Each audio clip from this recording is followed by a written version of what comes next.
लोग 50-80 हजार का सोफा ले लेते हैं, पर ये 3 बेसिक चीजें चेक भी नहीं करते।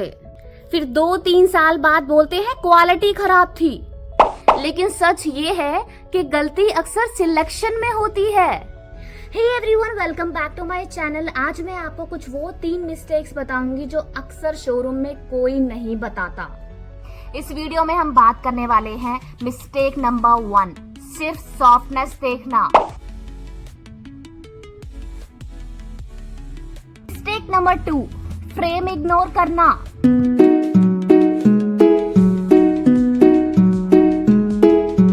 मिस्टेक नंबर 3, फैब्रिक सिर्फ कलर पे चूज करना।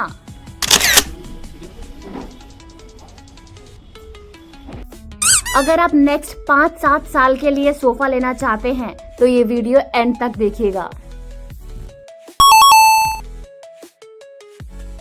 मिस्टेक नंबर 1, सिर्फ सॉफ्टनेस देखकर ही सोफा ले लेना।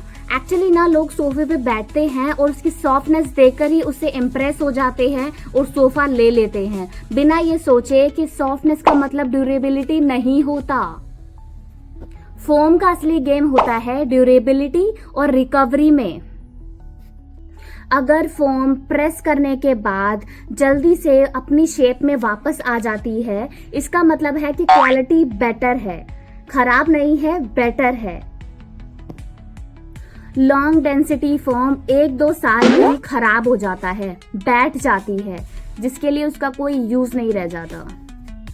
इसलिए सिर्फ कंफर्ट पे मत जाओ, लॉन्ग टर्म रिकवरी चेक करो। आखिर सोफे का फ्रेम ही जो होता है, जो सोफे का स्केलेटन होता है, एंड हम उसी के बारे में पूछना भूल जाते हैं। That is the big mistake. Foam change हो सकती है, फैब्रिक चेंज हो सकता है, बट स्ट्रक्चर चेंज नहीं हो सकता, क्योंकि वो सोफे का स्केलेटन होता है। सारी चीजें उसी के ऊपर जुड़ी होती है। अगर वो स्ट्रांग नहीं होगा तो पूरा सोफा या फर्नीचर सारा बेकार है। अगर फ्रेम वीक हुआ तो स्ट्रक्चर 2-3 साल के अंदर ही लूज हो सकता है, जिससे हमारा सोफा एकदम बेकार है। एंड सोफा या फर्नीचर ऐसी चीज होती है जो हमें बार बार नहीं खरीदनी होती। ये वन टाइम इन्वेस्टमेंट होता है, बार बार हम इसको परचेज नहीं कर सकते। इसलिए स्ट्रक्चर अच्छा होना बहुत ज्यादा जरूरी है। डेली हैवी यूज के लिए सॉलिड वुड फ्रेम ही बेटर रहता है, बट अगर बजट फ्रेंडली चाहिए तो उसके लिए प्लाई वुड फ्रेम भी ठीक है, बट अगर स्ट्रक्चर अच्छा चाहिए तो सॉलिड वुड पे ही जाओ। तीसरी गलती ये होती है कि हम फैब्रिक को सिर्फ कलर को देखकर ही चूज कर लेते हैं, बिना ये सोचे समझे कि हमारे आगे के लिए यूजफुल ये है भी या नहीं।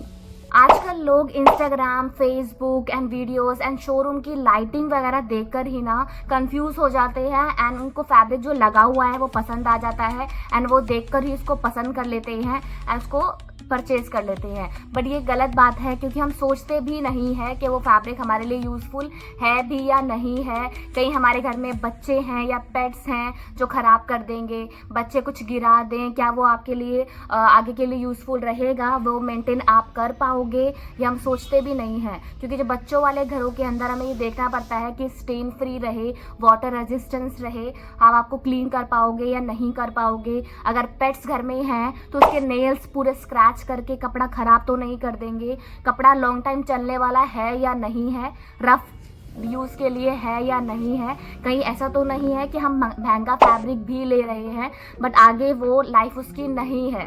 बहुत कपड़े ऐसे होते हैं जो कि बहुत ज़्यादा एक्सपेंसिव होते हैं बट उनकी लाइफ भी नहीं होती है। उसमें ऐसा भी होता है कि महंगा है तो अच्छा भी हो सकता है, बट ऐसा भी होता है कि महंगा है तो सेंसिटिव भी हो सकता है। तो आपको ये चीज़ भी देखकर चलनी पड़ती है, स्पेशली जब आप बच्चों या पेट्स के साथ रह रहे हो, या आपका जो एरिया हो वो ज़्यादा ही डस्ट वाला हो, कहीं वो कपड़े को ज़्यादा डस्ट अट्रैक्ट तो नहीं कर लेता। तो ये सब देखकर आपको चलना पड़ेगा, क्योंकि फैब्रिक का कलर आपको बाद में रिग्रेट नहीं देगा, बट उसकी जो क्वालिटी है, ड्यूरेबिलिटी है, अगर वो नहीं होगी तो वो आपको सबसे ज़्यादा रिग्रेट देगी।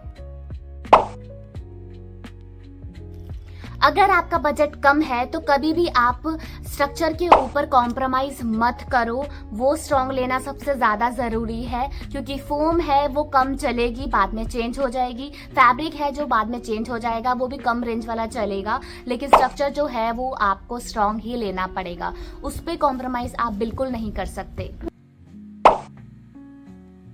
चीप और स्मार्ट में डिफरेंस होता है। स्मार्ट वो है जो अंदर की चीजों पे इन्वेस्ट करे, बाहर की लुक पे ना जाए।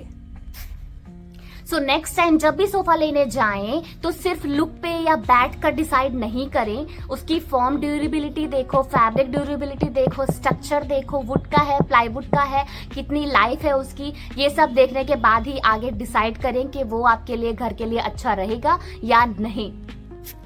पूरी जानकारी होने के बाद ही जब आप सोफा डिसाइड कर लेते हो क्या लेना है क्या नहीं लेना है, तभी आप ये सोच सकते हो कि सोफा 2-3 साल नहीं 5-10 साल चलेगा। अगर ये वीडियो हेल्पफुल लगा तो शेयर कीजिए उन लोगों को जो सोफा लेने का डिसाइड करने वाले हैं। तब तक के लिए bye bye and thanks for watching, and मिलते हैं नेक्स्ट वीडियो में। बाय।